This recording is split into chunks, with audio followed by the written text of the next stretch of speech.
শোনো, কাল কিন্তু অফিস থেকে তাড়াতাড়ি ফিরবে, বিয়ে বাড়ি একসঙ্গে যাবো। না না, কালও আমার লেট হবে, তুমি বাবা মার সঙ্গে চলে যাও। কেন কেন বাবা মার সঙ্গে যাবো? আর কত বছর বাবা মার সঙ্গে যাবো? 5 বছর ধরে এই সংসারে এসেছি, তারপর থেকে তো যত নিমন্ত্রণ সব বাবা মার সঙ্গেই যাই। আর ওদিকে তোমার ভাইয়ের বউ 6 মাস হয়নি এই বাড়িতে এসেছে, সব জায়গাতে বরের হাত ধরে ঠ্যাং ঠ্যাং করে ঘুরে বেড়াচ্ছে। সে তো কোনো সময় বাবা মার সঙ্গে যায় না। আমরা দুজনেই তো এই বাড়ির বউ, দুজনের ক্ষেত্রে দুরকম নিয়ম কেন গো? আরে দিদি যাক না দাদার সঙ্গে হাত ধরে, কে বারণ করেছে? দাদা তো নিজেই সময় দিতে পারে না। ওই এতদিন তো কোনো প্রবলেম ছিল না, এতদিন তো বাবা মার সঙ্গে যেতেই ভালো লাগতো। যে না দেখেছি আমরা দুজন একসঙ্গে যাচ্ছি, সহ্য হচ্ছে না, বুঝলে তো? বাপরে বাপ, পেটে হিংসেও কিছু। শোনো, হিংসে লোকে তাকেই করে যার মধ্যে হিংসে করার মতো কিছু থাকে।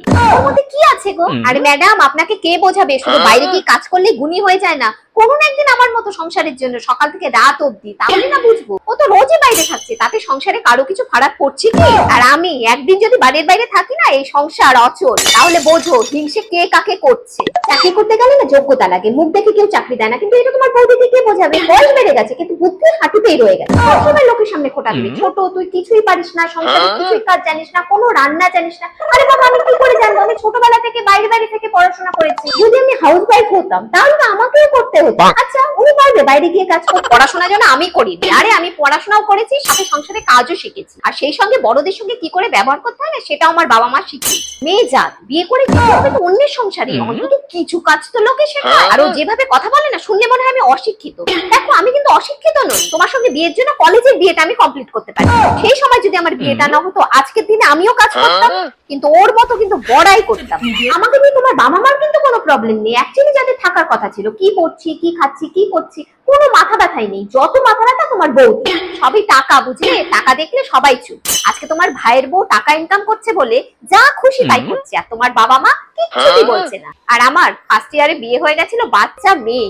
শখ করে একদিন স্লিভলেস ব্লাউজ পরেছিলাম, তুমি ছিলে না বাড়িতে। মা খুলিয়েই ছাড়লো, কিছুতে পড়তে দিল না। জিন্স টপ গুলো যেরকম ভাবে নিয়েছিলাম এখনো পর্যন্ত ওরম ভাবেই পড়ে আছে। আর জিন্স টপ তো দূরের কথা, চুড়িদার পর্যন্ত পড়তে দিত না। শাড়ি, বাড়ির বউ শাড়ি পরে থাকতো। আর এতদিনে ভাইয়ের বিয়ে হয়েছে, ভাইয়ের বউ যেহেতু পরে, তাই জন্য আমাকে চুড়িদারটা অ্যালাউ করেছে। এর আগে কোনোদিন দেখেছো চুড়িদার পরতে? এই 6 মাস ধরে তো পড়ছি। ছোট বউ তাদের সামনে তো শর্টস পরে ঘুরে বেড়াচ্ছে, হাতে শাখা নেই, পলা নেই, ছিটিতে সিঁদুর নেই, কিচ্ছুতে যায় আসে না, পয়সা ইনকাম করছে।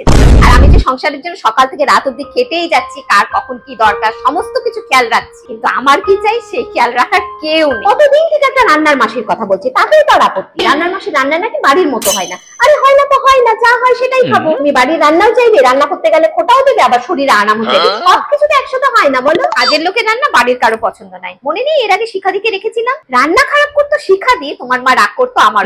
আর বাবা তো কতদিন খেতে বসে আমার উপর রাগ করে না খেয়ে উঠে গেছে। ইনডাইরেক্টলি সবসময় আবার বলা হতো, রান্নাটা তুমি করছো না কেন? রান্নার মাসির রান্না ভালো না, তুমিও তো বলেছো কতদিন। তারপর আর কি, বাধ্য হয়ে শিখাদিকেই ছেড়ে দিলাম। সবে 6 মাস ধরে যে মেয়েটা এসছে, তার কাছে তো আর এত কিছু খুলে বলা যায় না। ওভাবে আমি বোধহয় রান্না করে কবজা করে বসে আছি, তাই জন্য রান্নার মাসি রাখি। এটা খাবো, ওটা খাবো, এটা করে দাও, ওটা করে দাও, আমি কোনোদিন দিদিকে বলি না। আর বলবোই বা কি করে বলো? মানুষ তো সারা দিন কাজ করে যায়, আমার যা দেয় আমি সেটাই খেয়ে নিই, আমার খাওয়া নিয়ে কোনো ঝামেলা নেই। তবু ওই খাবারটা খেতে রান্নাঘরে যেতেই আমার ভয় লাগে। দিদি কথা চাই, নিজের খাবারটা যে অন্তত একটু নিজের মতো করে বেড়ে নেবো, সেটাও তো আমার দেয় না। দিদি নিজে বেড়ে দেয়, আর যা দেয় সেটাই আমি খাই। কারণ আমি জানি আমি কোনো সংসারে কাজ করি না, তাকে কোনো হেল্প করতে পারি না। এত কিছু পরেও সময় পেলেই খোটা দেবে। ভাইয়ের বিয়ের আগে ভেবেছিলাম বিয়ে হলে একটা বন্ধু পাবো, সুখ দুঃখের গল্প করবো, সব কাজ ভাগাভাগি করে নিয়ে করবো।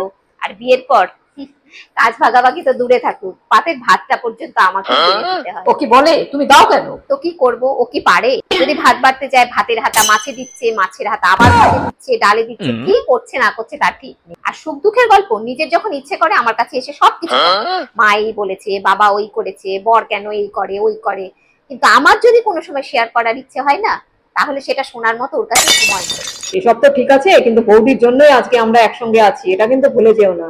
না গো, সেটা কি বলার কথা? দিদি তো শুধু এইবারই বাবা মাকে নয়, আমার বাবা মাকেও তো রাজি করিয়েছিল বিয়ের জন্য। এই জন্য আমি দিদির কাছে সারা জীবন কৃতজ্ঞ থাকবো। এই জন্য দেখো না, দিদি কত সময় কত কিছু বলে দেয়, আমি কিচ্ছুটি উত্তর দিই না। আর ও বেচারেরা কি করবে বলতো?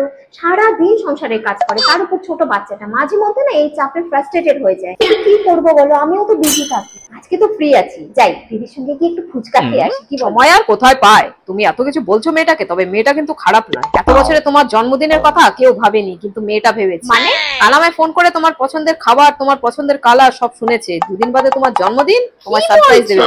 আসলে ও তো জানে যে আমি তো ওর জন্য কম কিছু করিনি। আর তাছাড়া ওকে আমি মুখে যত কিছুই বলি, ও জানে যে আমি ওগুলো মন থেকে বলি। দিদি ভাই, ও দিদি ভাই, ফুচকা খাবে? চলো খেয়ে আসি। হ্যাঁ খাবো, ফুচকাতে আমার নানি, তুই তো জানিস। তবে দাঁড়া, চুড়িদারটা একটু চেঞ্জ করে নি, যাচ্ছি যখন একটু ঘুরে আসি।